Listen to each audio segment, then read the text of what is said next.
Broadcasting on our Facebook fan page, The African History Network, and our YouTube channel, Michael Imhotep. So welcome to those watching us on social media. It is Sunday, July 10th, 2022, and we are live. It's good to be back live doing the African History Network show after a few weeks off.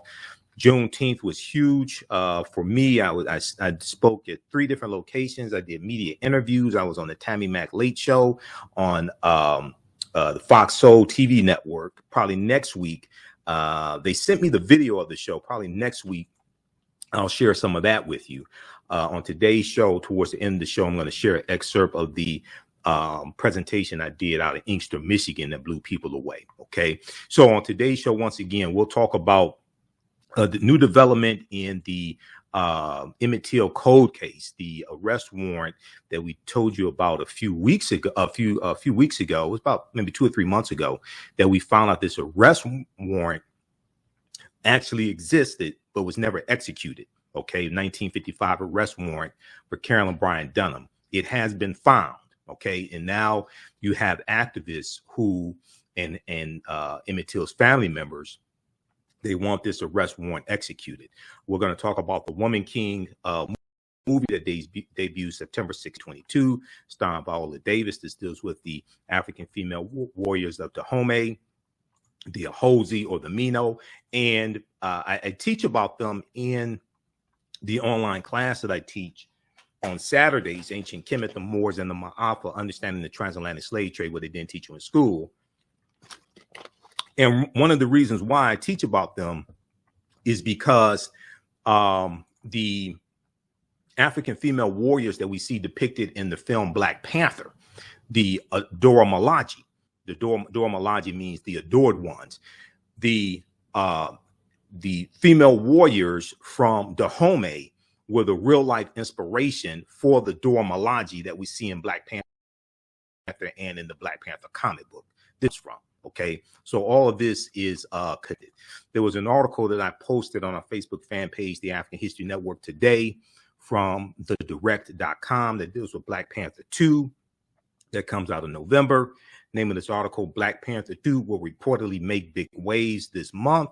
Okay, check out that article also. And we're coming up here on a break. Call-in numbers 313-778-7600, 313-778-7600 is the call-in number. If you have a question or comment, we are live. It is Sunday, July 10th, 2022, the African History Network show. You can give us a call. We know Joe Biden did an executive order to deal with the Supreme Court overturning Roe versus Wade. We'll talk about that as well. I was on Roland Martin Unfiltered on Friday, and I'm going to share a segment with you dealing with that. And we have a lot more for you on today's show. We're coming up on a break. Listen to the African History Network show. I'm Michael Imhotep. We'll be back in a few minutes. Welcome back to the African History Network show right here on 910 AM Superstation, the Future Radio. I'm your host, Michael Imhotep. It is Sunday, July 10th, 2022, and we are live. Hope everybody's doing well. Visit our new website, TheAFricanHistoryNetwork.com, TheAFricanHistoryNetwork.com. I spent a lot of time building a new website. We're making some updates as well. We're about to get to the story dealing with Emmett Till as well and updating the story. But we have a 72-hour weekend sale going on. It's running through, actually, it's going to run till Tuesday, July 12th. You get 30% off of orders of $100 or more for DVD lectures and digital downloads from lectures, my lectures, and a few others.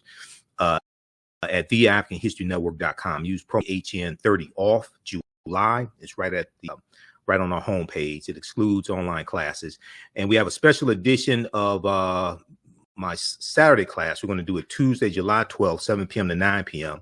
Ancient Kemet, Moors, and the Ma'afa, Understanding the Transatlantic Slave Trade, what they didn't teach you in school. We have a special edition of that coming up Tuesday. You can still register for that class. It's on sale, $60. We'll give you some more information about that as well. All right, now on the African History Network show, we focus on educating, empowering, and inspiring people of African descent throughout the diaspora and around the world, because right now it's corrects wrong behavior. What you do for yourself, what you do to yourself, and what you allow other people to do to you and get away with is based upon what you think about yourself. What you think about yourself is based upon what you have been taught about yourself. What you've been taught about yourself is based upon everything you've read, heard, and seen about yourself. So when you control the radius of a man's thoughts, you can control the circumference of his or her actions, because the mind can't do or teach what it doesn't know. Now, we deal with a number of different topics here on the African History Network show. We deal with current events in history and politics, education, economic empowerment, entrepreneurship, relationships, love, sex, health issues, and much, much more. Sign up for our email newsletter. Text the word Kemet, K-E-M-E-T, to 22828. To sign up for our email newsletter, text the word Kemet, K-E-M-E-T, to 22828 to sign up for our email newsletter. Also visit our new website, TheAHNShow.com, TheAHNShow.com, to sign up for the email newsletter there as well. Okay, I want to jump into this first story here. And this is an update to a story that we did a few months ago. All right.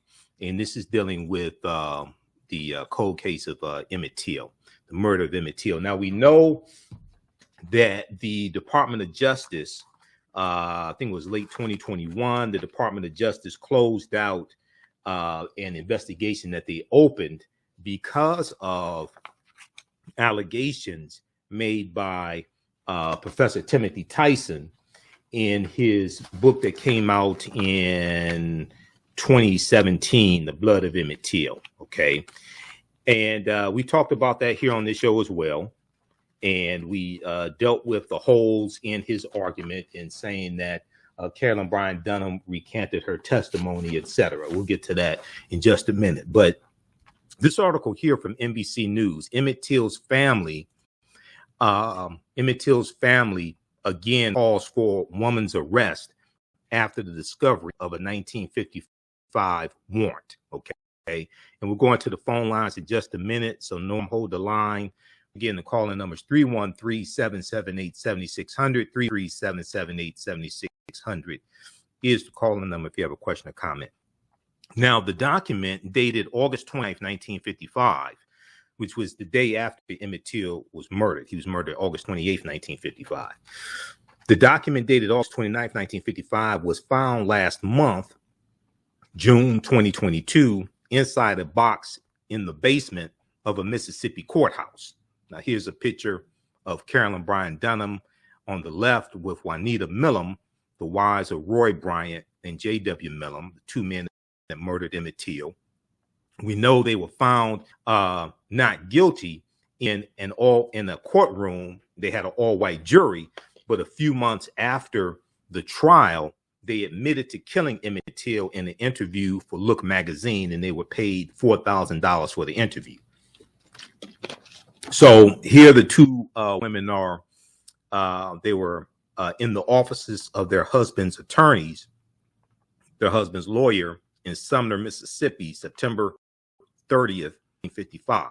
Okay, the men were later acquitted in the kidnapping and the murder of Emmett Till. Now, one of the things that makes this case complicated, as I've said before, is that all the witnesses are dead. Okay, so when you go to court, where your witnesses. This article is from July 7th, 2022. The family of Emmett Till urged authorities Thursday to move on a recently discovered unserved warrant from 1955 that charges a white woman in the black teenager's murder and kidnapping. Okay, and this arrest warrant was for kidnapping. Okay, this arrest warrant was for kidnapping.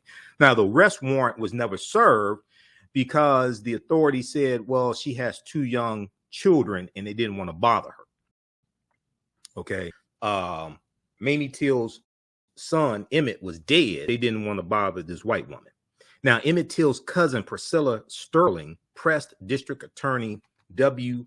Dwayne Richardson, whose office would handle a potential prosecution, to issue the warrant, the arrest warrant for Carolyn Bryant Donham, okay, the wife of Roy Bryant. Now, Carolyn Bryant Donham, identified as Miss Roy Bryant in the warrant, unearthed last month, June 2022, in the basement of the LaFleur County Courthouse, was married to one of the two white men tried and acquitted just weeks after Emmett Till was abducted from a relative's home, killed, and dumped in the Tallahatchie River. Now, Sterling said, Priscilla Sterling said, quote, "The family wants Carolyn Bryant to face justice. The family wants Carolyn Bryant to face justice." She told this to Report on Thursday, July 7th, 2022. "We want her to at least come here and defend herself," end quote. Now, the district attorney did not immediately respond to a request for comment. LaFleur County Sheriff Ricky Banks was not immediately available for comment, but he told the Associated Press last month that he had never before heard of the arrest warrant. Okay, and it was basically a few months ago that we heard about the arrest warrant for the first time. We didn't know that there was an arrest warrant for kidnapping that had been issued for Carolyn Bryant Donham in 1955. Sheriff Banks, the Florida County Sheriff Ricky Banks, said, "I quote, I will see if I can get a copy of the warrant and get with the DA and get their opinion on it." Sheriff Banks said, according to the Associated. The warrant is dated August 29th, 1955. August 29th, 1955, the day after Emmett Till was lynched. And the arrest warrant was inside a file folder that had been placed in a box, said Circuit Clerk Elmus Stockstill, ELMUS, Stockstill, who certified the document as genuine. Now, although the two men, J.W. Millam and Roy Bryant, were acquitted by an all-white jury, they deliberated for something like 45 minutes, something like that. They later admitted to killing Emmett Till in an interview in Look magazine. Now, if you watch Eyes on the Prize, and I have the Eyes on the Prize on DVD, I bought the box set from Amazon. If you Eyes on the Prize starts with the kidnapping and murder of Emmett Till. And they talk about the trial. And you have the brother from the Amsterdam News. You had Congressman Charles Diggs from Michigan, African-American Congressman from Charles Diggs from Michigan. They go down to Mississippi for the trial. And African-American news media across the country are there. It was a segregated courtroom. It was like going back in time. It was a segregated courtroom. And they give a firsthand account of what it was like in this courtroom in Mississippi and hearing this trial and seeing an all-white jury and seeing African-Americans sitting on one side of the courtroom, white people sitting on the other side, and the jury deliberating for something like less than an hour, something like 45 minutes, coming back with a not guilty verdict. And everybody knew that these two white men killed Emmett Till. Everybody in Mississippi knew that these were the two white men who killed Emmett Till. Now, although the two men, J.W. Millam and Roy Bryant, were acquitted, they later admitted to killing Emmett Till in a magazine. It was Look magazine. They were paid $4,000 for their interview. But because of double jeopardy, they could not be tried again for the same crime. They admitted to killing him. Okay. And Roy Bryant said something to the effect that he said that they were just trying to scare him. They didn't plan to kill him, but then Emmett Till said something, and he said he looked at Emmett Till and said, "Boy, you're never going to see your mother again." Something to that effect. Now, last year, 2021, a federal investigation that re-examined the murder ended after the Justice Department failed to find proof that Carolyn Bryant Donham had lied. Now, we broke this down extensively here on this show, and not only that, I walked you through the 16-page report from the Department of Justice. I ain't deal with no he said, she said. When you actually read the 16-page report from the Department of Justice, you see why they couldn't against her. Number one, she maintained that she did not recant her testimony. Two, her daughter-in-law also was interviewed. Her daughter-in-law said she never recanted her testimony. Her daughter-in-law was present for the two interviews that Professor Timothy Tyson did with Carolyn Bryant Donham in 2008. And the question I have, the first question that back in 2017, when the story broke that, oh, she recanted her testimony. Okay. When you go and read through those articles and look for the evidence, There's no evidence she recanted her testimony. And the question I have is, if Professor Timothy Tyson interviewed Carolyn Bryant Donham in 2008 twice, and she recanted her testimony, why did you wait to 2017 to say something about it about a month before your book called The Blood of Emmett Till was coming out?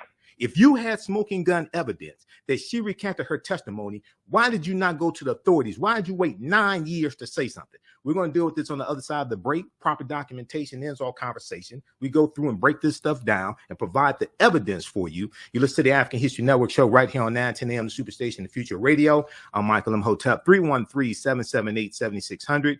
313-778-7600 is the call-in number if you have a question or comment. We'll be back in a few minutes. The work that I do is larger than the fashion industry. It's larger than the art world. And I believe that I was born to bring newness into this world. I'm Kaima McIntyre. I'm 24 years old and I'm an artist. I create everything from paintings to jewelry design, metaphysical jewelry to be specific, and fashion design. The only reason why my prom dress went viral is because people needed it. Within a few days of going viral, Notori Naughton reached out to me and she's like, I saw your dress, can you make me a dress? I was equally as shocked to be asked by a celebrity to design their dress at the age of 17.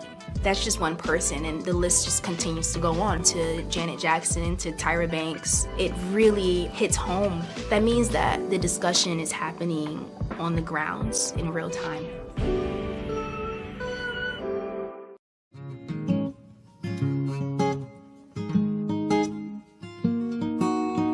IDO Network International, in collaboration with STL Black Woman, DACA, and ACTA, present the Royal Pilgrimage to the Americas, August 24th through the 28th. The African kings and queens are coming to you for business, networking, and sharing of Pan-African ideals. The venue will be the illustrious En Garde Arts Hotel in St. Louis, Missouri. A royal cultural experience and exhibitions, trade and investment opportunities in Africa, the Caribbean, and the Americas. A Royal Pan-African Summit hosting keynote speakers and a red carpet banquet. Come and witness an African royal coronation ceremony. Register at www.idonetwork.org to book your ticket to wine and dine with African royalty. Vendor opportunities available. Get face-to-face with the royals who own the land and resources for business. Contact DACA for deal room information at 602-730-4572.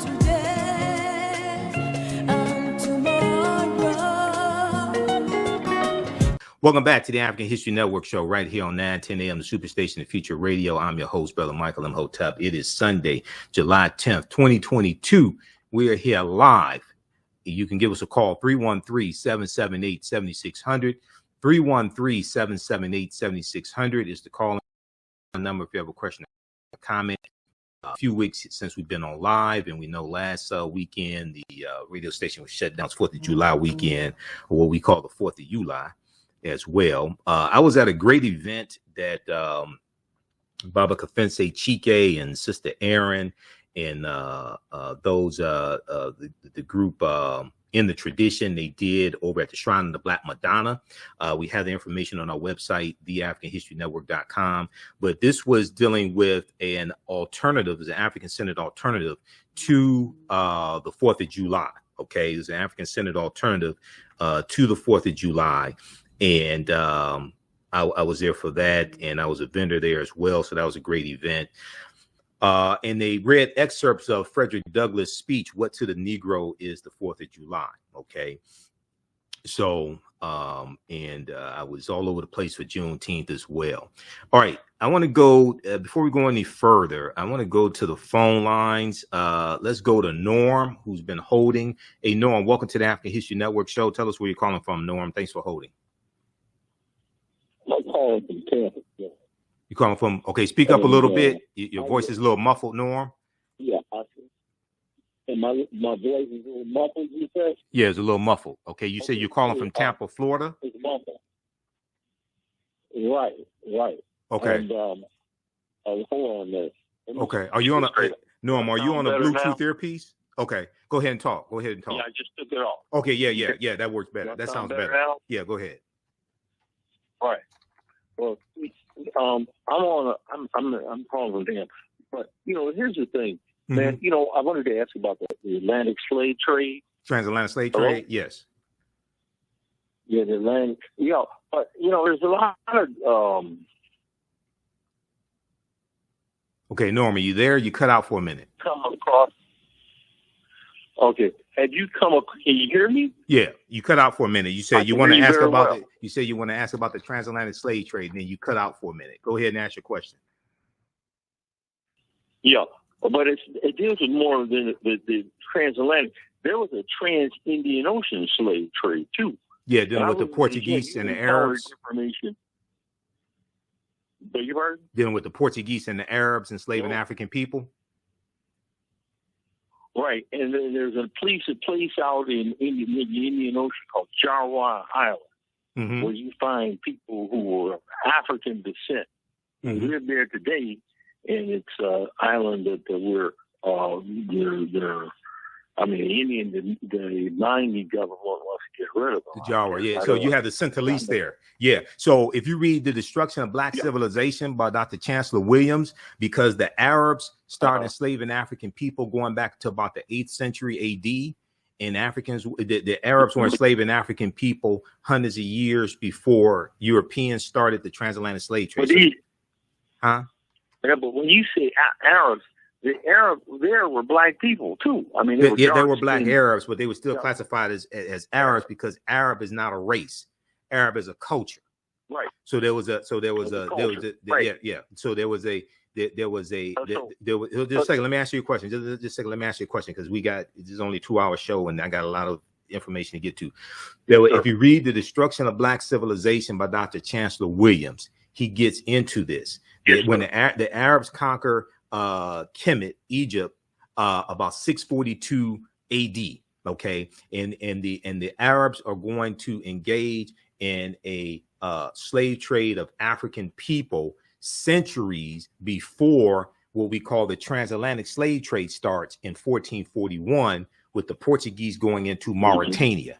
The Arabs are doing this, and then you're going to have what you call the Indian Ocean slave trade. You're going to have the Arabs working with the Portuguese enslaving Africans also. That portion of that slave trade starts hundreds of years later once the Portuguese get involved in the transatlantic slave trade. The Portuguese are the first ones involved in the transatlantic slave trade. The Spanish are going to be right behind them because Spain and Portugal are right next to each other. But that this is going to take place after, because what sets up the transatlantic slave trade is going to be the Africans known as the Moors taking these teachings from the Nile Valley region of Africa into Europe, bringing Europe out of the Dark Ages, and everything we taught them came back to kick us in the behind. Now you also have a slave trade of Muslims enslaving Christians, including white Christians as well. And you had Muslims of different ethnic groups and races, including some of the Moors, engaged in that slave trade also. Go ahead, and then I got to get to I got to go back to Emmett Till. Okay. The other thing too I wanted to mention to you is that there is a tremendous crisis happening in black healthcare, where black doctors are under attack and stuff, and being arrested disproportionately and being kicked off of Medicare and those sort of things. And you need to read about this, because there was a big Supreme Court decision, just as a 9-zip decision that discussed this, where, particularly black doctors were practicing medicine and they're being called drug dealers and being attacked by the Drug Enforcement Agency. And I've worked closely with that. If you read my blog, you are within the norms.com. You will see that. And one of the fraternity, I know Brother Roland Martin is a member of the Alpha Phi Alpha fraternity. And a lot of Alpha Phi Alpha brothers, very ambitious, have been attacked like this. Just read my blog. You are within What's the name of your blog? What's the name of your blog, Norm? What's the name of your blog? It's called YOUAR within the norms.com. And we've been trying to get to Brother Roland about this. This is major stuff where brothers like surgeons, a guy named Greg Belcher, guys like just in Detroit. There was a case last week where a brother named David Lewis was found not guilty. He and a group of doctors were found not guilty in Detroit federal court, and he was a member of Alpha Phi Alpha fraternity, and they tried to say they stole $500 million, and the whole thing was a fraudulent deception in order to undermine black health. All right, give us the name of your blog one more time, so people give us the name of your blog one more time, so people can go check it out. YOUARE within the norms.com, and is read all over the world. Okay. And the black doctors, a group of black doctors, are working together to put and expose the deception by our Department of Justice, the so-called Department of Injustice, and DEA, particularly DEA, the criminal organization of the United States. I got it, Norm. Norm, we got to go. Thanks for calling. Call back next Sunday, Norm. There's only a 2-hour show. Thanks for calling. Okay. Thanks for calling, Norm. All right. I want to get back to this Emmett Till story because we're up against a break again. Okay, and when we come back from the break, I want you to hear this segment from the readout Joanne Reed, because Joy interviewed a relative of Emmett Till about this new development. Although the two men, J.W. Millam and Roy Bryant, were acquitted, they later admitted to killing Emmett Till in an interview with Look magazine. Last year in 2021, a federal investigation that re-examined the murder ended after the Justice Department failed to find proof that Carolyn Bryant Donham had lied. Now, we know Emmett Till was 14 years old. He was from Chicago. He's visiting his family in Money, Mississippi, when he entered the store in Money, Mississippi, where Carolyn Bryant Donham, then 21 years old, was working. She accused Emmett Till of making improper advances after he whistled at her, an act considered at the time to be defiance of the South's racist social codes, their segregation. Now, evidence indicates a woman, possibly Carolyn Bryant Donham, identified Emmett Till to the men who later killed him. Now, the problem is you have to prove this in court. You can't go into court and said the witch lied. That's not evidence. You have to prove this in court. Problem is all the witnesses are dead. So how do you prove this? This is the challenge with taking her to court. Now, her arrest warrant was publicized at the time, 1955, but was never served because LaFleur County Sheriff told reporters, the LaFleur County Sheriff at the time in 1955 told reporters he did not want to bother Carolyn Bryant Donham because she had 2 young children. Okay, because she had 2 young children. Imagine that. He didn't want to bother her because she had 2 young children. But Emmett Till is dead. Okay, she had 2 young children to care for. All right, now Carolyn Bryant Donham, who is now in her 80s and was recently living in North Carolina, has not commented publicly on the discovery of the warrant. She could not be reached on Tuesday, July 7th, when this article came out, at phone numbers listed for her. Emmett Till's murder shocked the nation and acted as a catalyst for the civil rights movement. And it really helped galvanize the civil rights movement. The NAACP and Medgar Evers helped to gather witnesses to testify at the trial. We know that also there's a good article. So the class that I teach on Sundays, from the Civil War to the Civil Rights Movement and Black Power, 1865 to 1968, we get deep into this and deal with how the murder of Emmett Till helped to galvanize the civil rights, the modern day civil. We know that there was a meeting that Rosa Parks attended where Dr. T.R.M. Howard was speaking, and this was about the murder of Emmett Till. This was a few days before, I think it was a few days before she refused to give up her seat, December 1st, 1955, on that Cleveland Avenue bus. We know this is going to launch the Montgomery bus boycott and what's known as the modern day civil rights movement. Okay. There's a good article. There's a good article from history.com, the official website of the History Channel, called "How Emmett Till's Murder Galvanized the Civil Rights Movement." How Emmett Till's murder galvanized the Civil Rights Movement. This is from February 3rd, 2017. You listen to the African History Network show. I'm Michael Imhotep. We'll be back in a few minutes. iRedify is a Black-owned digital platform that showcases Black and Brown cultures and people. The books on the platform are written by African-American authors, Afro-Caribbean authors, African authors, and so much more. Kids 14 and under can read ebooks, listen to audiobooks, and complete learning activities. Kids can even write in the books digitally. Get unlimited access to everything on the platform for only $8.99 a month at iRedify.com. Sign up for your membership today.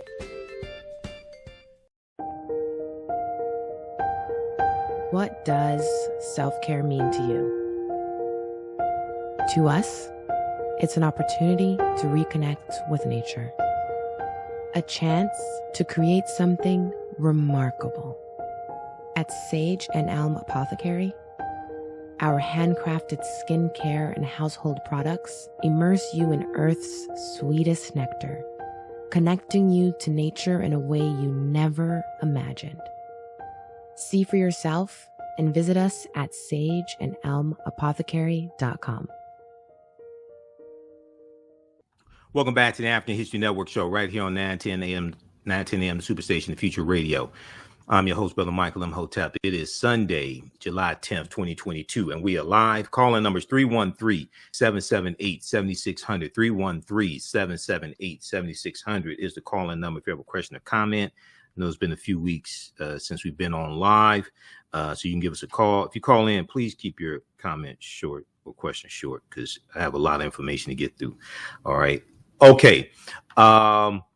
Also, visit our new website, TheAHNShow.com, TheAHNShow.com. We're going back to the Emmett Till story, the update in the cold case of Emmett Till's murder.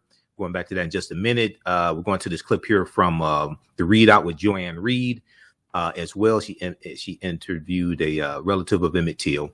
Our new website, TheAHNShow.com. You can support the African History Network through PayPal, paypal.me/TheAHN Show, Cash App, $, TheAHN Show.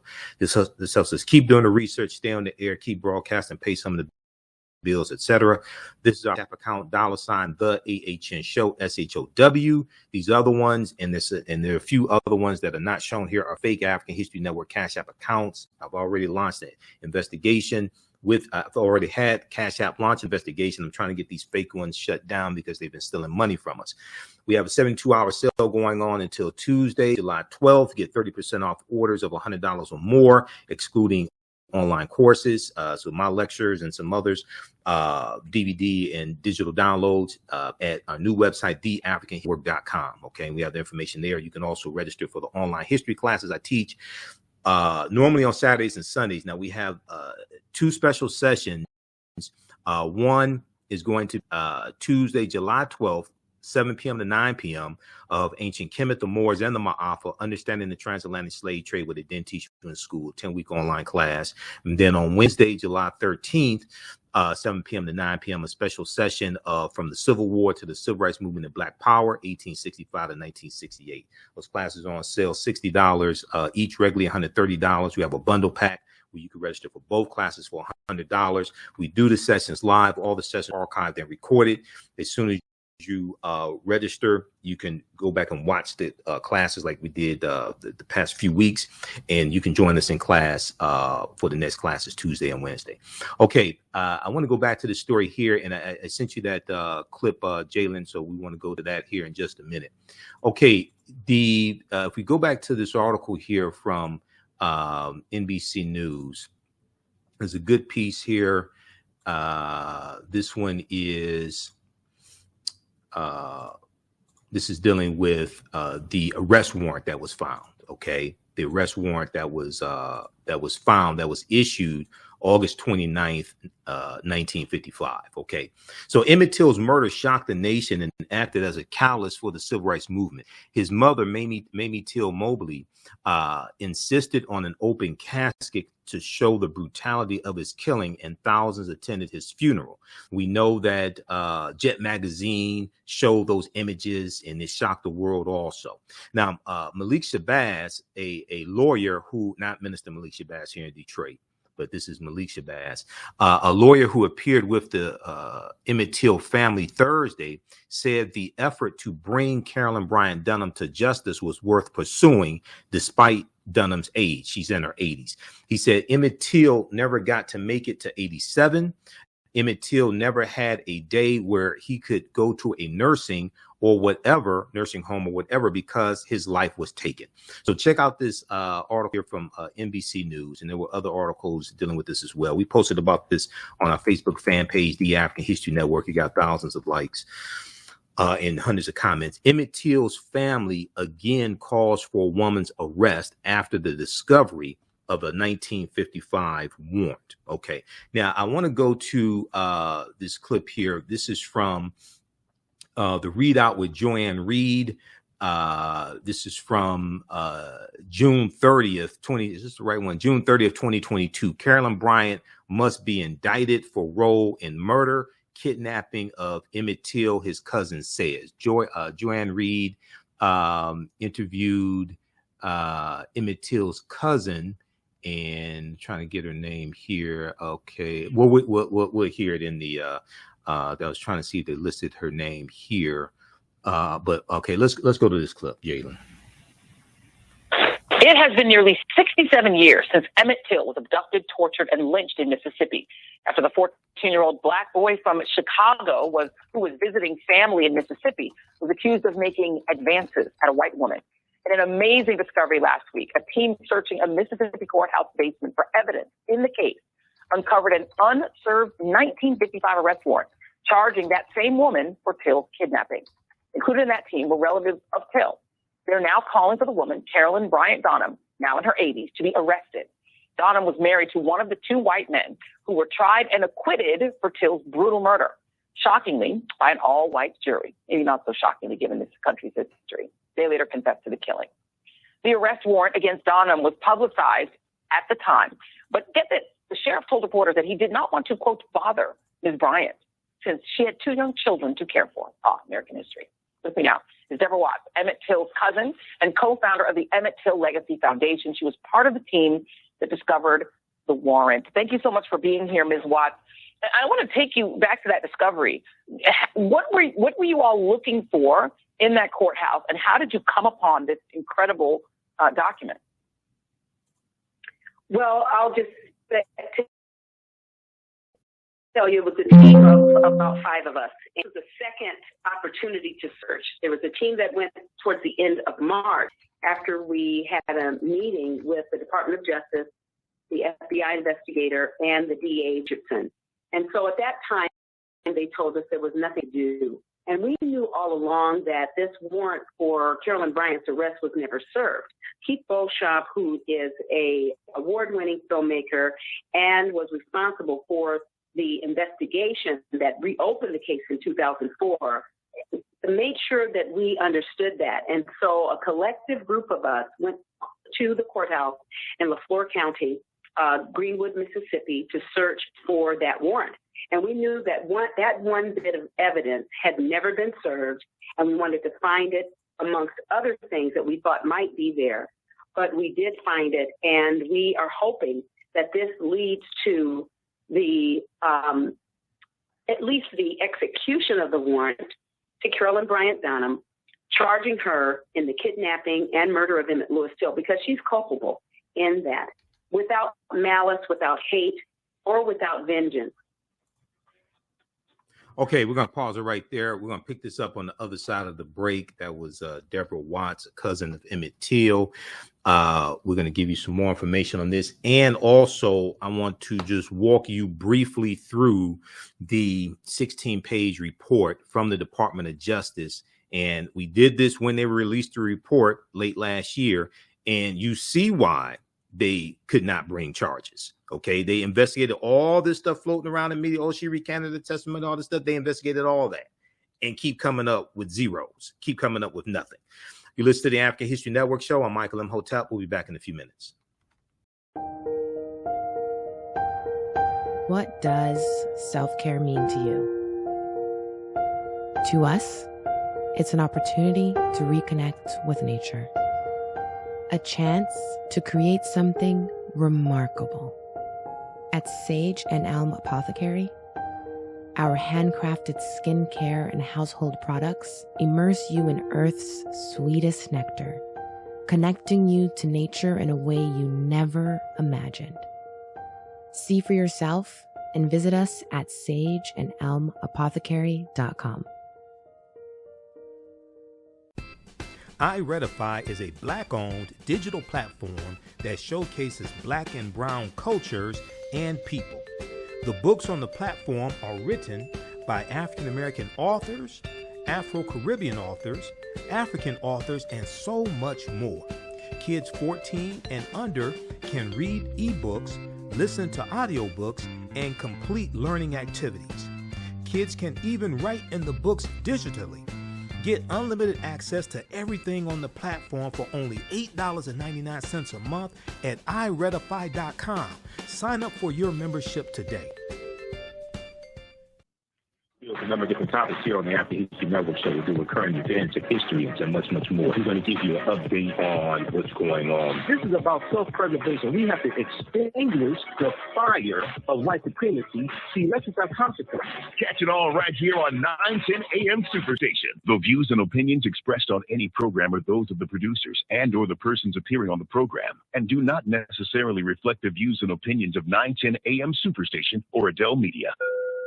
Welcome back to the African History Network show right here on 910 AM Superstation, the Future Radio. I'm your host, Brother Michael Imhotep. It is Sunday, July 10th, 2022, and we are live. Calling numbers 313-778-7600, 313-778-7600 is the call-in number if you have a question or comment. We'll go to the phone lines in a few minutes here. I'm going to finish this clip. This is an interview that Joanne Reed did with Deborah Watts. Deborah Watts is a cousin of Emmett Till. When we go back to the phone lines, we'll go to Willie. So Willie, hold the line. Once again, the call-in number is 313-778-7600. Okay, I want to let you know, those in the Detroit area know that Sunday, July 17th, I'll be at Chandler Park. Okay, there's a family fun day part 2 taking place Sunday, July 17th, 2022, 1 p.m. to 6 p.m. This is free and open to the public, free and open to families at Shed Number 1. This is a pop-up shop. They're going to have free things there. It's a good family environment.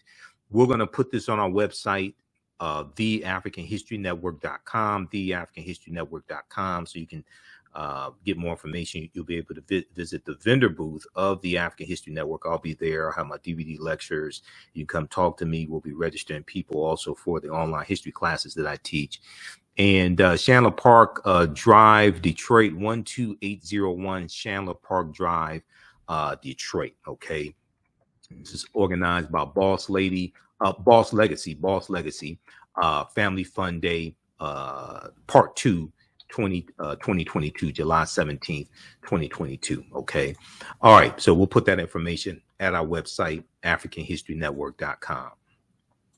All right. I want to go back to this interview here from June 30th, 2022. This is from the Readout with Joanne Reed. She's speaking to Deborah Watts, who's a cousin of Emmett Till. Let's go back to this clip, please, Jalen. We want justice served. And so we were just excited, ecstatic, happy, very emotional at the time when we found it in the lower level of the LaFleur County courthouse area in the business there. And Carolyn Bryant Donham, she, the book, The Blood of Emmett Till, which brought a lot of people, younger people, to this story that only knew about it from, history class if it's illegal to teach in their state. in that book, Carolyn Bryant Donham, she actually gave an interview to that author, and then she took back her previous admissions that she lied about your cousin, about Emmett Till. Do you want her arrested? Pause it right there, Jalen. Pause it right there. Pause it right there. Pause it right there. Back that up about 20, 30 seconds. That is false. Carolyn Bryant Donham has not recanted her testimony. And when after this, see, I don't know who prepped Joanne Reed for that segment. That is blatantly false. I know what the headline said. I reported on this back in 2017 when that information came out. When you go through and read all those articles, there's no evidence she recanted her testimony. This is why the Department of Justice had to close their investigation. See, I actually read the 16-page report that the Department of Justice released explaining why they had to close the investigation. Go back to the clip, please. Area in the booth there. Carolyn Bryant Donham, she, the book "The Blood of Emmett Till," which brought a lot of people, younger people, to this story that only knew about it from history class if it's illegal to teach in their state. That in that book, Carolyn Bryant Donham, she actually gave an interview to that author, and then she took back her previous admissions that she lied about your cousin, about Emmett Till. Do you want her arrested and put under oath to get her to, under oath, say what she did? Well, we think the evidence speaks for itself, and we think that the sheriff needs to serve that warrant to Carolyn Bryant. The DA needs to impanel a grand jury, and then they need to bring Carolyn in to be a part of that and indict her being culpable in the murder and, first of all, the kidnapping of Emmett Louis Till. Absolutely. But Carolyn definitely was there. I mean, the FBI investigation and other reports and the admission by Dale Schillinger, who was the FBI investigator at the time, he received an admission from that two other young men had been brought to her to identify them. And of course, we know what happened with Emmett. Those two other young men were accosted. They were thrown out, beat up. Some of them were beat up. But Emmett, what happened to Emmett? He was kidnapped and murdered later. So there had to be an identification. Carolyn Bryant could be the only person that would do that. And in fact, in the documents that we found, there was an affidavit for her arrest as well. Also, the address of Mose Wright, who identified her. He had right. So they talked to him, and this kidnapping took place, of course, Joy, before the murder. So justice needs to be served. It's time, and Carolyn needs to be brought to justice. I just want to very quickly, before we run out of time, ask you, I mean, you were 6, 7 years old when your cousin was murdered. How did, his murder and this historic funeral that Mamie Till opened the casket so that the world would have to see the results of it? Were you at that funeral? How did his death impact your family? I was not at the funeral. I was actually a toddler at the time, not quite 6, 7 years of age, but I heard about it. When Mamie Till Mobley traveled across the country to speak out along with the NAACP, she came to my hometown, Omaha, Nebraska, and I was able to see a booklet that was created by a photojournalist, Ernest Withers, who identified and photographed, I should say, the trial and that famous photo of Mose Wright pointing at the two murderers. And so I was able to see that and connect the tears, the emotions with Mamie's visit. And see, even as a toddler, I was able to become emotional about it. But later in years, Mamie Till Mobley is my shero. And we oftentimes had conversations about what happened, who was responsible, and what kind of justice she wanted. Yeah. She did not want, she did not, I would say this, she didn't want to have any type of hate towards Carolyn Bryant or vengeance, and we hold that in our hearts as well. We just want justice served, just as we wanted, just as we wanted it as well. Indeed. Deborah Watts, it's such an honor to talk to you. Thank you so much, and the best to your family, and we wish you very much luck in pursuing this case. Thank you, Deborah Watts. Okay, pause right there. Thanks, Jalen. Okay, that was from June 30th, 2022. That is from the readout with Joanne Reed. Good interview, except for that inaccurate information that Joy disseminated that came from headlines But when you actually dig deeper into that, it's false. Carolyn Bryant must be indicted for role in murder, kidnapping of Emmett Till, his cousin says, June 30th, 2022. The readout, that's at msnbc.com. You can watch that clip in its entirety. Now, let's go to, now back in April of April 2022, we know the Detroit News had the article, Emmett Till's relatives want the woman who accused him prosecuted for 1955 kidnapping. Also, Yahoo News, by any means, Emmett Till's family calls on authorities to use 1995 kidnapping warrant. Should be 1955. They have a typo in their headline. 1955 kidnapping warrant to apprehend woman who was wrongly accused Chicago teens. So these are articles we reported on this back when this happened. This is Detroit Free Press, an article from the Detroit Free Press, along with my notations as well. Now let's look at this here. Now this is when this came out. I talked about this December 6, 2021. Emmett Till notice to close file. This is the 16-page report from the Department of Justice explaining why they had to close the file on Emmett Till. They kept running into dead ends when they go in. All these claims floating around in the media and all this stuff. It's easy to say things on shows. It's easy to say things in a book. When you go to court, the burden of proof is on the prosecution. You have to be able to prove your case based upon the evidence. As Denzel Washington told E! Training Day, it's not what you believe, it's what you can prove. That's what this is. Now, go back when this came out in December 21, we went through this here on this show. Go read this. This is from the Department of Justice, justice.gov, official website of the Department of Justice. Emmett Till, notice to close file. This is a 16-page report that goes through and breaks down their investigation, what they investigated, all the leads they went through, and what they found, okay, and why they had to close the investigation. I'm going to focus on pages 4 and 5, section D, for the sake of time, because this is only a 2-hour show.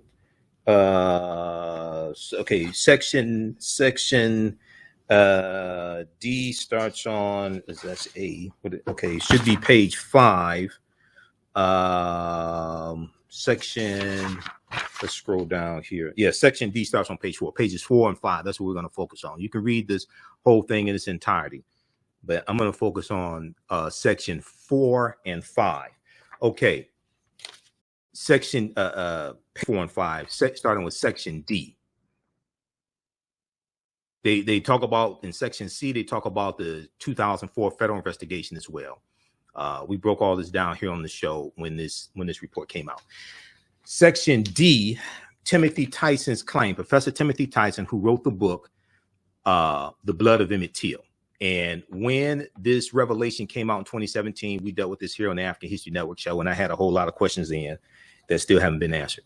Timothy Tyson's claim that Carolyn Bryant Donham recanted her testimony. Okay, now, let's go to this here. Let me increase the size of this. All right.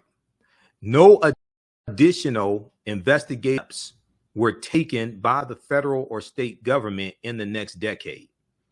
Then, shortly before the publication of his book, The Blood of Emmett Till, Timothy Tyson, who's a professor, Professor Timothy Tyson, revealed to several media outlets that Carolyn Bryant Donham had, during an interview with him nearly a decade earlier, recanted the account that she had provided under oath during a hearing at the trial of Roy Bryant and J.W. Miller. Now, just keep in mind, people are saying, oh, bring up a perjury charges. Keep in mind, perjury charges are between 5 to 7 years after they are committed, after perjury is committed. The trial was in 1955. It's past the statute of limitations for the trial. If she gave false statements to the FBI during their investigations, the statute of limitations, I think, is 7 years for that. You can bring up charges on that, but once again, you have to prove it based upon evidence, especially when you go to court. It's based upon evidence. It's not what people say on TV shows. It's based upon the evidence. Now, Professor Timothy Tyson's account suggested that Carolyn Bryant Donham lied in court in 1955 and lied to the FBI, which would be a crime if you can prove it, and lied to the FBI. Let's go back to this. Timothy Tyson's account suggested that Carolyn Bryant lied in court and lied during the FBI's 2004 investigation. Okay, now the statute of limitations for the 2004 investigation have expired. It's basically 7 years. That'd be 2011. The investigation that the FBI just closed in 2021, that's still within the statute of limitations. That's still, so if you can prove that she lied in the statements that she gave to the FBI, well, then that's grounds for prosecution. But once again, you have to prove it based upon evidence. And, you know, one of the problems is all the witnesses are dead. Specifically, Professor Timothy Tyson stated that Carolyn Bryant Donham admitted that her representation that Emmett Till had made verbal and physical advances toward her, in the store was, quote unquote, not true. The FBI went through, they investigated all this. Now, in the book, in Professor Timothy Tyson's book, which was published the following month in 2017, Professor Timothy Tyson wrote that Carolyn Bryant Donham said, quote, I have thought about everything Emmett Till, the killing and the trial, telling who did what to who. And then she murmured, quote, they're all dead now anyway, according to Timothy Tyson's account. They're all dead now anyway. He wrote that while, quote, trying hard to distinguish fact from remembrance, Carolyn Bryant Donham revealed a story different from what he thought he knew about the incident. Specifically, he represented that Carolyn Bryant Donham handed him a transcript of her sworn testimony and claimed that part's not true. What part's not true? When you go through and read those articles, they quote this part. She said that part's not true, according to Timothy Tyson. He doesn't say what part is not true. We're going to continue this on the other side of the break, get deeper into the actual report from the Department of Justice that goes through and investigates all this stuff circulating in the media, things like this. Now, this was before the arrest warrant surfaced. Okay, but they go through and they show why they had to close this investigation. You listen to the African History Network show right here on 910 AM Superstation Future Radio. I'm Michael Imhotep. We'll be back in a few minutes. STEM Forward, helping our community find their place in the emerging fields of science, technology, engineering, and mathematics. Join us for our monthly live stream on our website, stemforwardedu.org. Watch, subscribe, share. Also join our mailing list to stay up to date with STEM resources and opportunities. STEM Forward, the future is now. Watch, subscribe, share.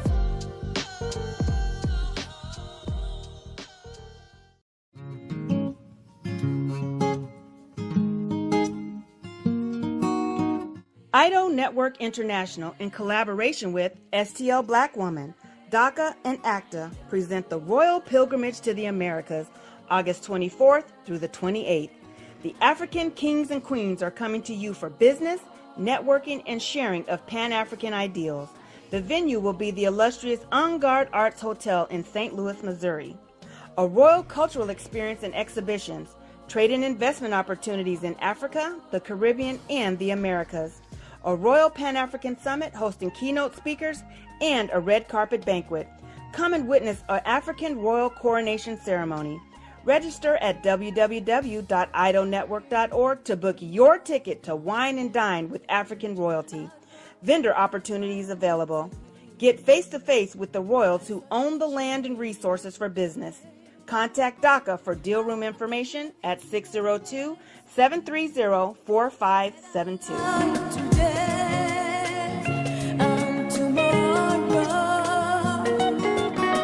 Welcome back to the African History Network show right here on 910 AM Superstation Future Radio.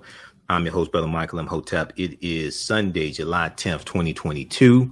Calling numbers 313-778-7600. 313-778-7600 is the calling number if you have a question or comment.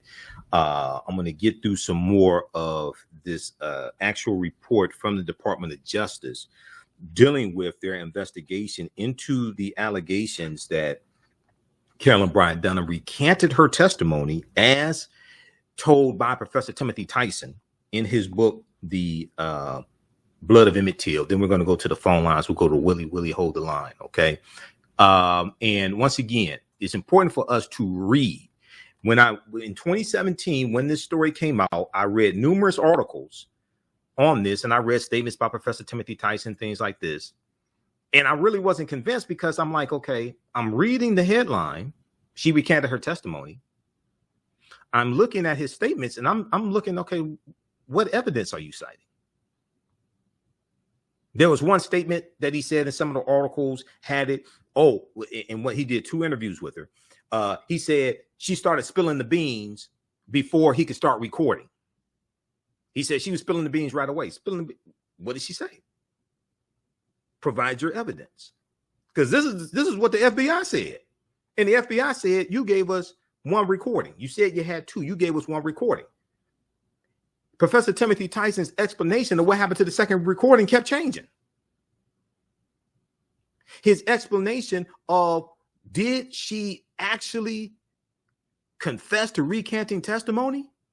His explanation kept changing on that too. Emmett Till noticed to close file.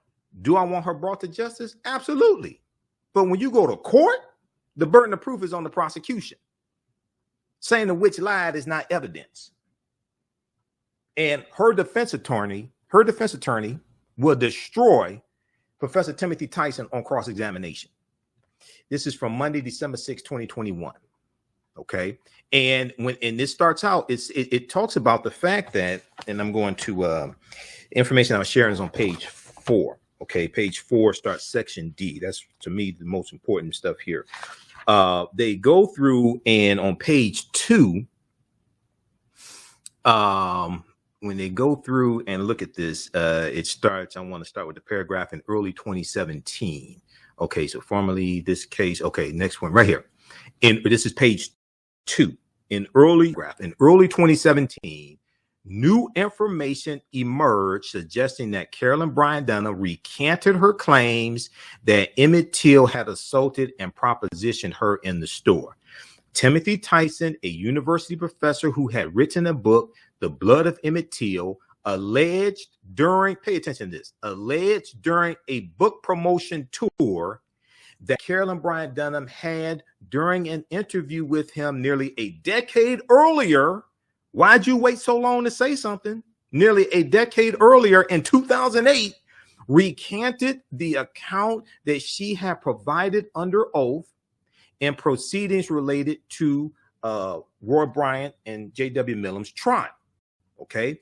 Once Professor Timothy Tyson, once Tyson's assertion about the recantation was made public, members of Emmett Till's family, state and federal public officials, advocacy groups, journalists, and other interested parties requested an investigation into, and if possible, prosecution of Carolyn Bryant Donham.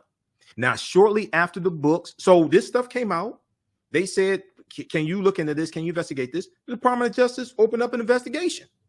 When they open up an investigation, they're going to investigate. They interviewed a bunch of people, all these claims. They interviewed Carolyn Bryant Donham and her daughter-in-law, because her daughter-in-law was present for both of the interviews. Shortly after the book's publication, The Blood of Emmett Till, in 2017, attorneys in the Department of Justice's Civil Rights Division, the United States Attorney's Office for the Northern District of Mississippi, and the Mississippi District Attorney's Office, 4th District, reopened prior investigations to examine the truthfulness of Professor Timothy Tyson's claim and re-examine the earlier decision to close the case without prosecution, because there was a 2004 investigation. That 2004 investigation was closed. So they're going back looking at the 2004 investigation as well. Specifically, the Department of Justice reviewed its previous determination concerning Carolyn Bryant Donham's culpability in Emmett Till's abduction and murder, and also considered whether new information coming from Professor Timothy Tyson suggested that any other living person complicit in Emmett Till's murder could be identified and potentially prosecuted. Are there any other witnesses we don't know about? Because when you go to court, you're going to need witnesses. You're going to need evidence. You're going to need evidence that will withstand cross-examination by a defense team.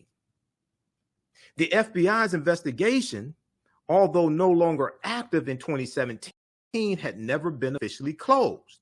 For the reasons set forth below, the Department of Justice has concluded, after an exhaustive multi-year review, that it cannot prosecute Carolyn Bryant Donham or any other subjects so there was one and then two, for any federal offense.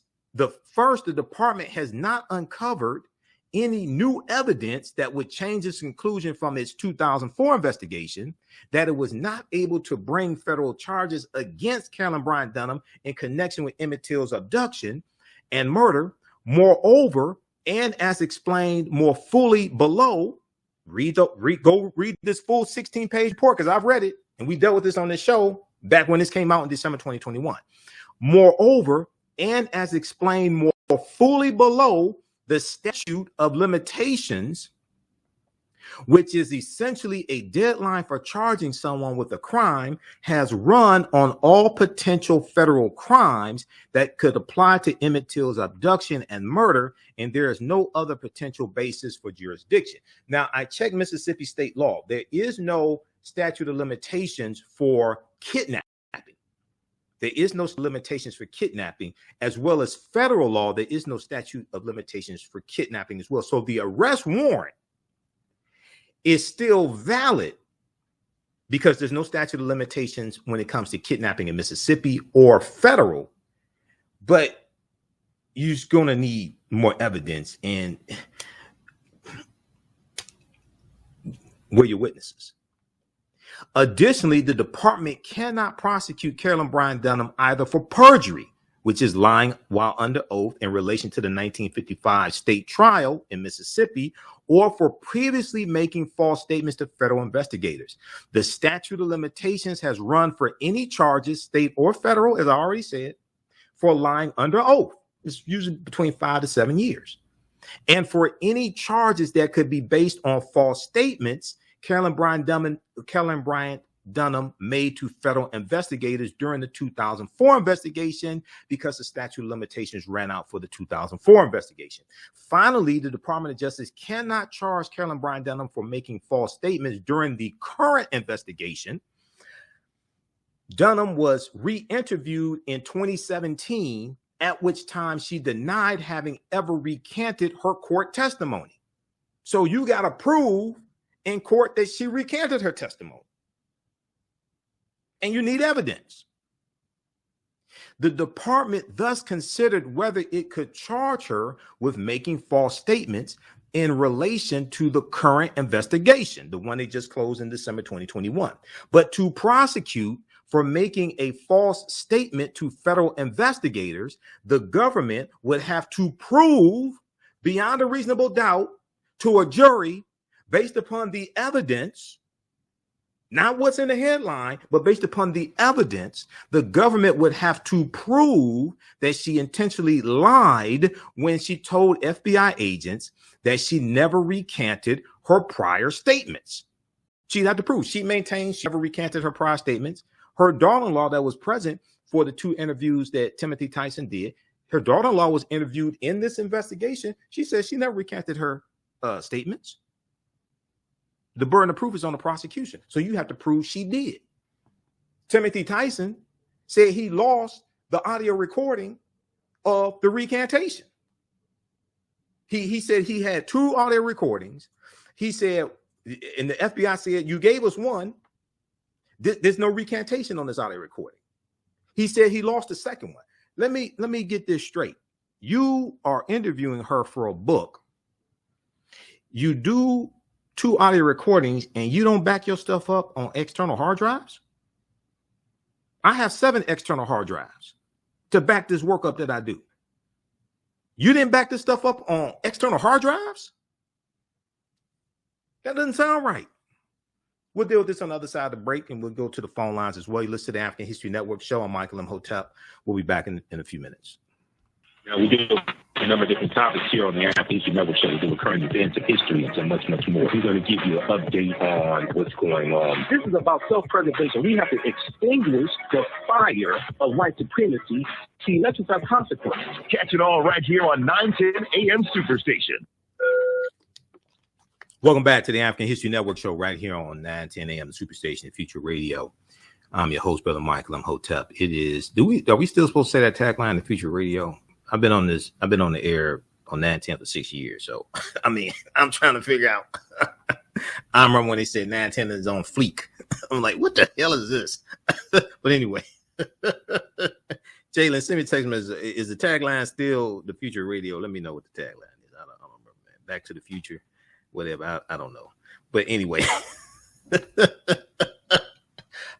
Man, come on, man. I started on Steve Hood's show in the mornings, Thursday mornings. It was on 7 a.m. to 9 a.m. So calling numbers 313-778-7600, 313-778-7600 is the calling number. It's Sunday, July 10th, 2022, and we're on live. First time we've been on live in the I think our last live broadcast was June 12th.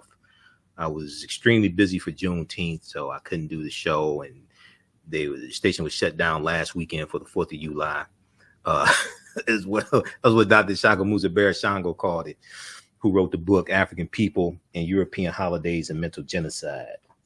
He called it the 4th of July. The other people call it the 4th of July. These two books here, book 1 and book 2, African People and European Holidays and Mental Genocide, but Dr. Shaka Musa Shango, which deals with the history of these various European holidays we've been taught to celebrate. You can celebrate them if you want to, but you should at least know the history behind what it is that you're celebrating. Because if you understand the history behind what it is that you're celebrating, it will probably change. If you decide to keep celebrating these European holidays, it will probably change how you engage in them, how you celebrate them. Okay. All right. So right before the break, we were going through breaking this down once again, as we did in December when I was on 6 days a week. And now, once you keep in mind, we're just doing our show Sundays, 9 p.m. to 11 p.m. Eastern Standard Time, because it was a financial strain for me to do the show 6 days a week. It's a lot of work and a lot of research, things like this, and I just can't do it.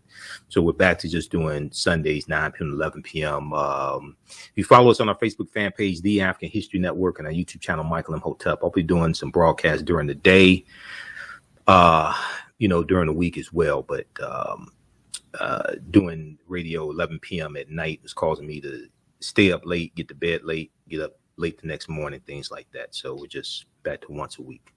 Well, we appreciate the opportunity, though, from 9, 10 a.m. WFDF. Okay, back to this here, and then we're going to Willie on the phone lines. This is page 2. We're still on page 2 now. I think we're back. I think it's on page 3 of the Department of Justice investigation. Okay, so finally, the department cannot charge Carolyn Bryant Donham for making false statements during the current investigation. That's the bottom of page 2, last paragraph.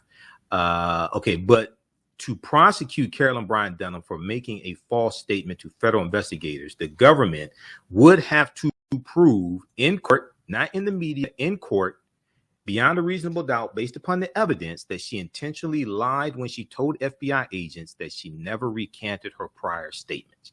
You have to prove it based upon evidence. This necessarily means that the government would have to prove beyond a reasonable doubt, try to tell you, beyond a reasonable doubt, that when Carolyn Bryant Donham talked to Professor Timothy Tyson, she did, in fact, recant testimony from the state proceedings. As explained more fully below, the alleged recantation is not well documented. This is what I'm trying to see. This is different. When they do their investigation, this is different than articles being written. This is different than Joanne Reed saying what she wants to say on her show. When they actually go investigate and interview people and look at the evidence, it's something entirely different. As explained more fully below, the alleged recantation is not well documented, and Professor Timothy Tyson's own account of the recantation cannot be independently corroborated. This would prevent the government from proving beyond a reasonable doubt that Carolyn Bryant Donham recanted her testimony when she spoke to Professor Timothy Tyson over a decade ago, and consequently that she lied to FBI agents when she denied having done so. When you go to court, it's a different story. Okay, so that's on page 2 and 3. Now, we were talking on page 4, section D, Timothy Tyson's claim that Carolyn Bryant Donham recanted her testimony. Section D starts on page 4. We were dealing with that, and we were continuing on page 5 with section 4, current FBI investigation. I want to go to the phone lines. I want to go to Willie, who's been holding. Willie, welcome to the African History Network show. Tell us where you're calling from, Willie. Thanks for holding. Hey, Mr. Imhotep, can you hear me? Yeah, I can hear you. Go ahead. Oh, okay. Hey, good Sunday night. I'm calling you from Detroit. Detroit, okay. Hey, glad you're back on the air again. Yep, thanks. Oh, Carolyn Bryant Donham. Mm-hmm. I got the name correct. Let me start by saying this. You know, there was a couple of passages in the scriptures that came to mind when you first began to speak on this subject tonight, and one is that I can't tell you where they're found, but one goes, be sure your sins will find you out. Mm-hmm. There's another passage that says that God will not acquit God will not acquit the wicked. And thought about a news story I heard on the news that ties into this in a sense. Mm-hmm. There was a Nazi war criminal, 101 years old. Mm-hmm. He's so old, he's wheelchair bound. Right. Well, you know, they showed him in the wheelchair during the court hearing. He's going to have to spend the rest of his time in jail. Right. I saw they took him out on a stretcher. One of them I saw they took out on a stretcher. Yep. Well, I think that was a different case. This was a case where this guy was in a wheel. It may have been the same. This guy was in a wheelchair. Mm-hmm. And my point is that, that horrible excuse for a human being, I'm referring to Miss Carolyn Bryant Donham, deserves no less. Right. Now they put him on trial in Germany, right? Was that in the U.S. or Germany? They put him on trial. I think that was overseas. Yeah, that was overseas. That's in Germany. Probably in Germany. Yeah. Okay. You're dealing with a different legal system. Number one, but two, they probably had evidence. Okay. See that's different. You do if it's overseas, you're dealing with a different legal system, different standard, but also they probably had evidence to prove that he was involved in killing Jews and others, the Romanians, things like this. They had evidence. Okay. Go ahead quickly because we're up against a break. Go ahead quickly. Okay, but what I was saying, though, the fact of it is, this man and Miss Bryant both are elderly, and whatever, and their crimes, their sins from the past have finally caught up with them. That's the point that I'm making. Right. Okay. So. Okay. All right, Willie. Hey, good that you're back on there. All right. Thanks for calling. Good information. Thanks for calling, Willie. Okay. All right. Now, very quickly here because we were almost out of time. Okay, this is section D. This is page, I think we're page 4.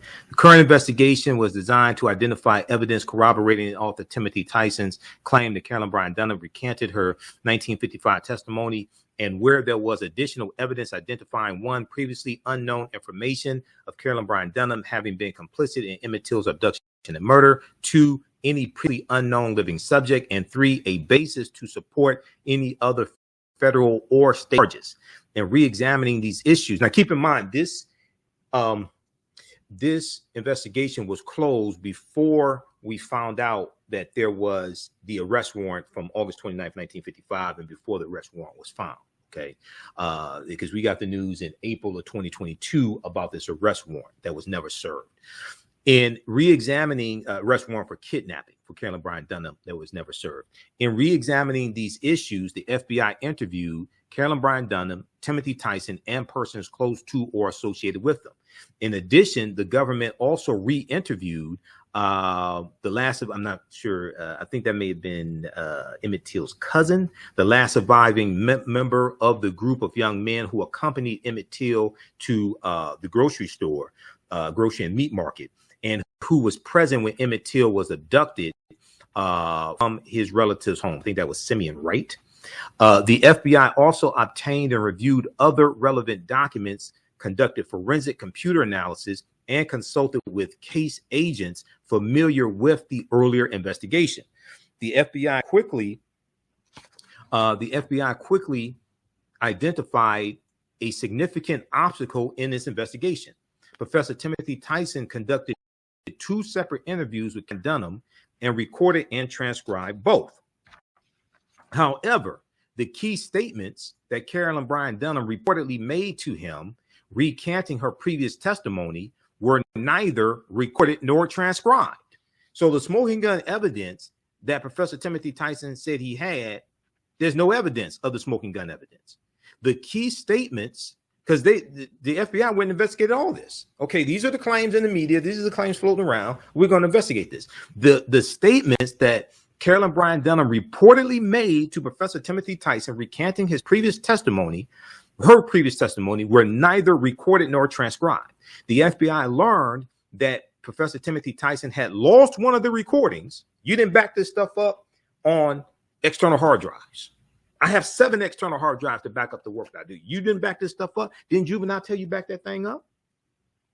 You didn't back up your recordings on external hard drives. Okay. The FBI learned that Professor Timothy Tyson had lost one of the recordings, the one during which Carolyn Bryant Donham reportedly recanted her earlier statements and sworn testimony. Moreover, Professor Timothy Tyson, now this is extremely important, because her defense attorneys would destroy Professor Timothy Tyson on cross-examination on the witness stand in a trial. Professor Timothy Tyson gave inconsistent explanations of whether there had ever been a recording of the admission, and if not, why none had been made. What were the headlines on this? Yes, we want her brought to justice, but you got to have evidence in court. You have to have evidence. Professor Timothy Tyson also gave differing accounts as to when Carolyn Bryant Donham made the recantation, and Professor Timothy Tyson told investigators that although Carolyn Bryant Donham did not specifically identify any part of her testimony as untrue, he understood from the context of their conversation that she was referring to her allegation that Emmett Till had physically accosted her in the store, and that this connection was recorded in his written notes. Timothy Tyson's notes, however, do not include such a connection. Go on to court with that. We'll be back. You listen to the African History Network show. I'm Michael Imhotep. We'll be back in a few minutes.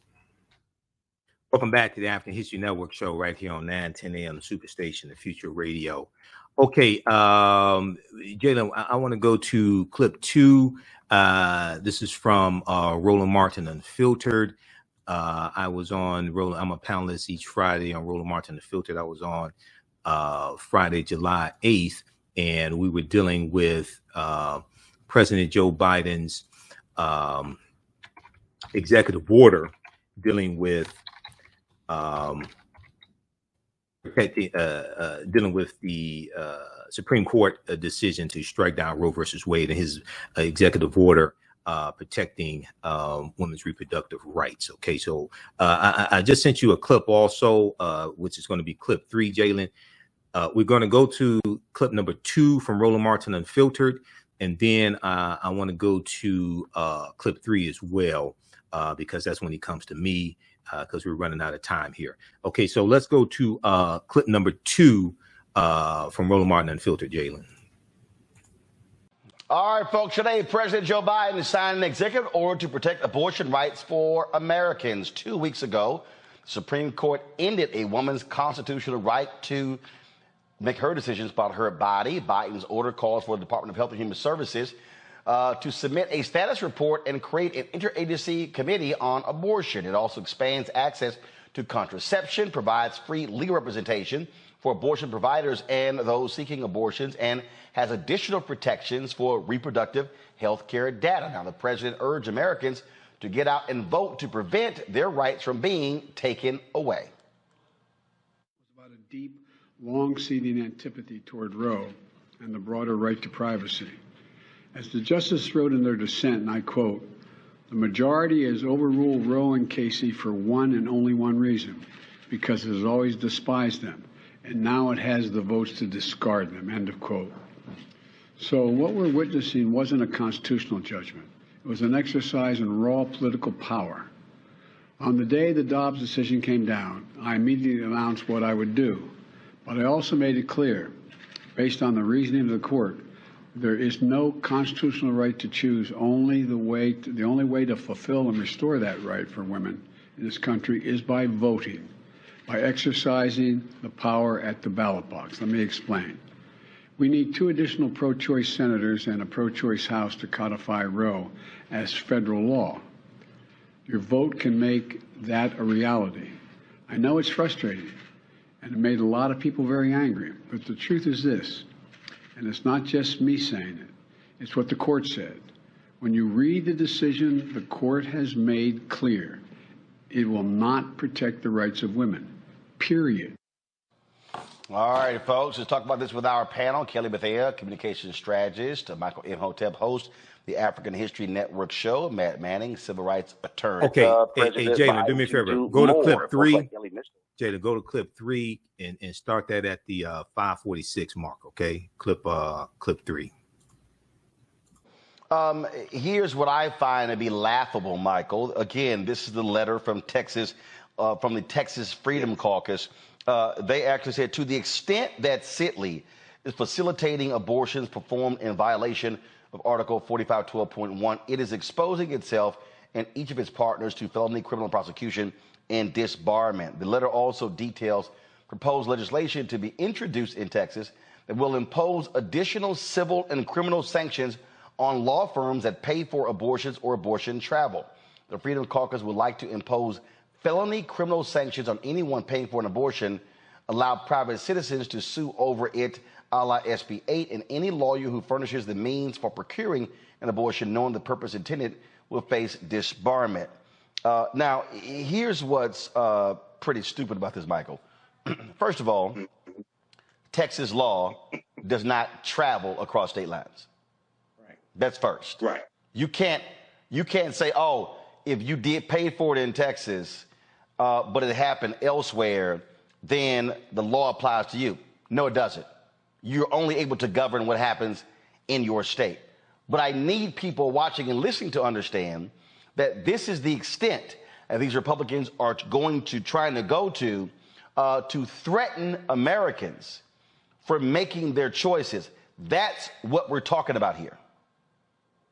Yeah, Roland, you know, this is so crazy because when it came to being able to not wear masks, they wanted freedom, okay? When it comes to Second Amendment rights, they want freedom. But when it comes to women having autonomy over their body, all of a sudden now they don't want freedom, okay? So this is what Biden is dealing with. The executive order was good. It came within 2 weeks of the ruling from the U.S. Supreme Court. I know that people say that there's more that can be done, things like this, but when it comes to doing abortions on federal property, okay, well, if that takes place within Texas, then you're still dealing with all these lawsuits and you're still dealing with this legal backlash because it took place in Texas. I know it's on federal property. So, you know, there may be another portion possibly of an executive order coming. This is a good first step, but it has to be codified by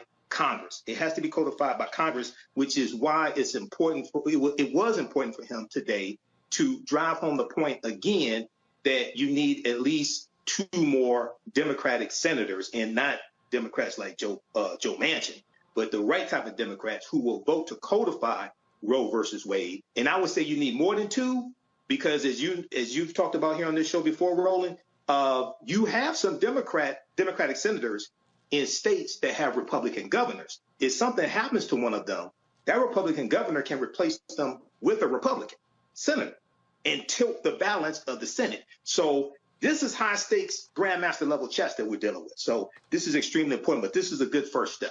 Melanie Campbell, Black Women's Roundtable, your assessment of this executive order signed by President Biden today, does it go far enough?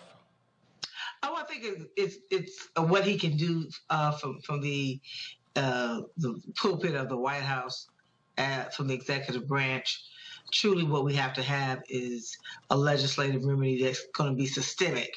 Can he do more? Yes, I think that they'll continue to push it. I think it's very important that he stated that it was important that folks also vote and try to do what they use the power of the vote, even in the midst of the challenges we face, of course, with this election cycle, because we won't be able to codify Roe v. Wade without Congress acting. And the Senate is up, the House is up, and as well as many states.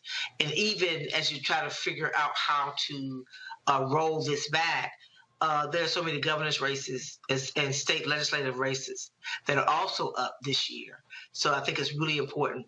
I think also what was important is that they were going to use the Department of Justice that would try to protect people who may end up being charged for driving across state lines. Some of those very nuanced things. The sisters that I work with and support, like Sister Song and others, really talk about the concern about the criminalization of women as they seek reproductive health care services when they're in states. So I think that's going to be really important as we work to fight the political battle. We also worry to make sure we protect folks from being over-criminalized. What we're now, one of the things, Melanie, that Biden said is that Republicans greatly underestimate the power of women. He believes that this Supreme Court decision is going to be a boon for Democrats, and it is going to really hurt Republicans in November. Agree, disagree? I think I partially agree.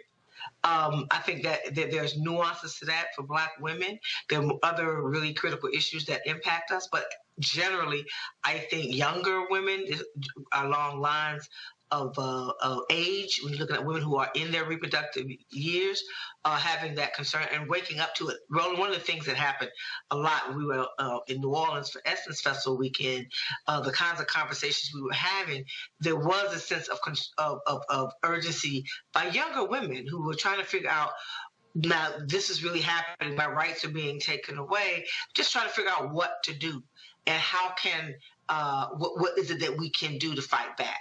And so I think that, so I heard a lot of that over the course of the weekend, the issue around our rights and freedoms, whether we're talking about voting rights or reproductive rights. I think the connection to understand that all of our rights and freedoms are under attack or in a situation where they're going to continue to erode rights and freedoms for all of us. And so I think that it will have a role. I think it was seismic.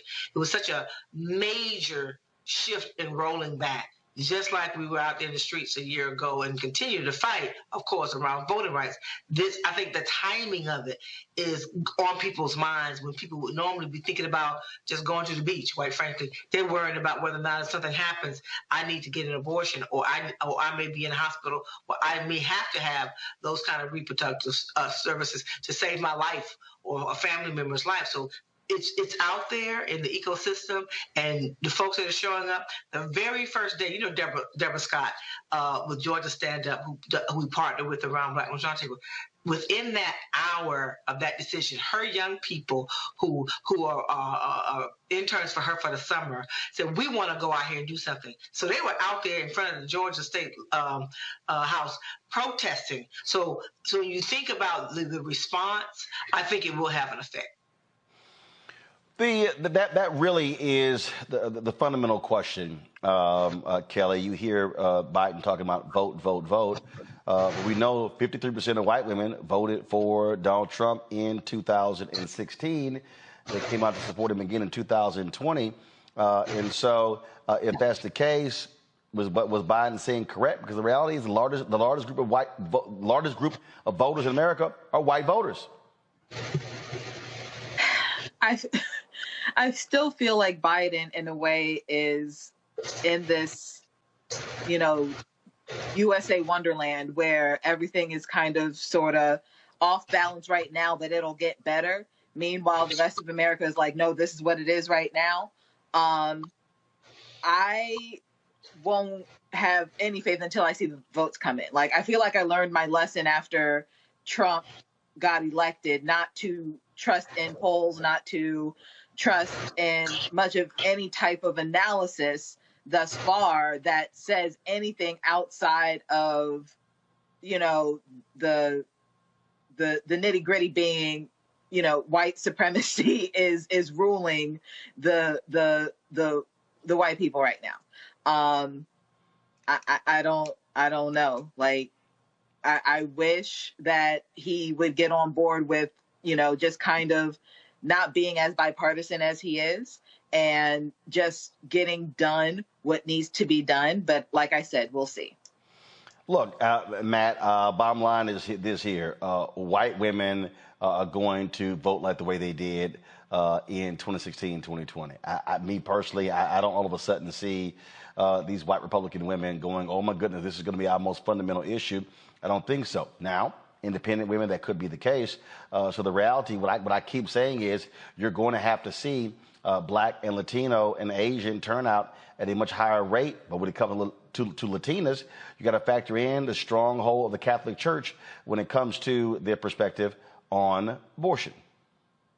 I think that's correct, Roland, but I think what remains to be seen is the effect of all of the single issue voters who voted Republican for so long because they were so incensed or otherwise energized around abortion. I do wonder what the aggregate effect of that will be.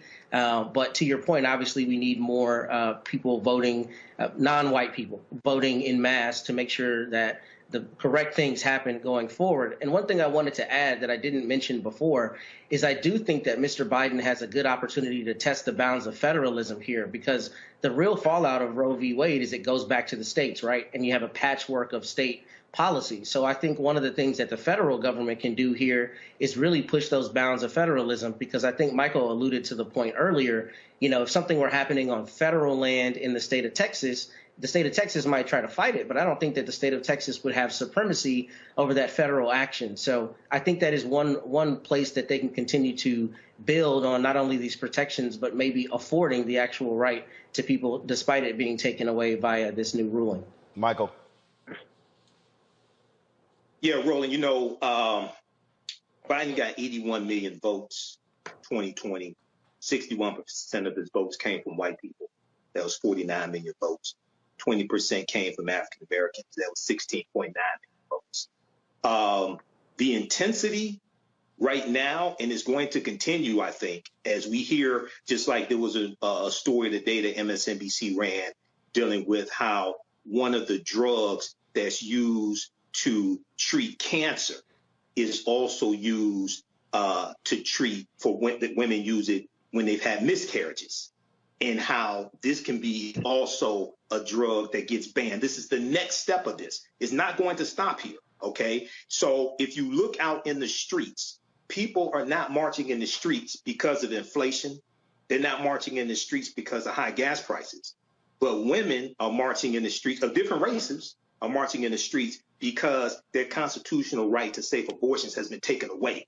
So I think this is different in some respects to 2020, because now you're actually dealing with the Supreme Court ruling and taking away a constitutional right they've had for 50 years, as opposed to in 2020 or 2016, they were saying it could happen. Okay, so I think I'm not saying all white women are going to vote for Biden. That's not what I'm saying. But I think the game has changed here.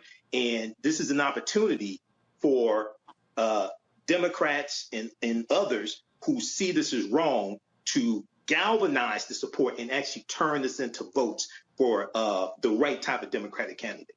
Okay. All right. Everybody visit our new website, TheAHNshow.com, TheAfricanHistoryNetwork.com. Follow us on Facebook, The African History Network. Turn on live notifications so you know when we go live. And Michael Imhotep on YouTube. Turn on live notifications. Read this article here from NBC News. Biden signs executive order to protect abortion access.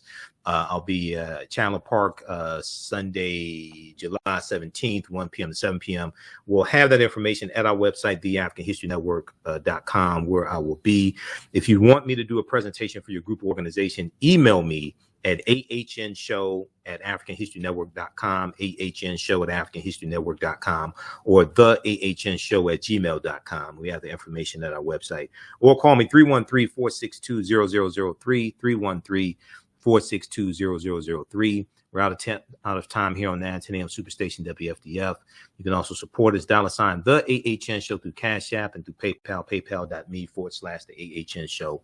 We'll talk about The Woman King next week, and I'll do a broadcast this week as well about The Woman King movie with Viola Davis. Right now, it's correct wrong behavior. It's not over till we win. Wakanda forever.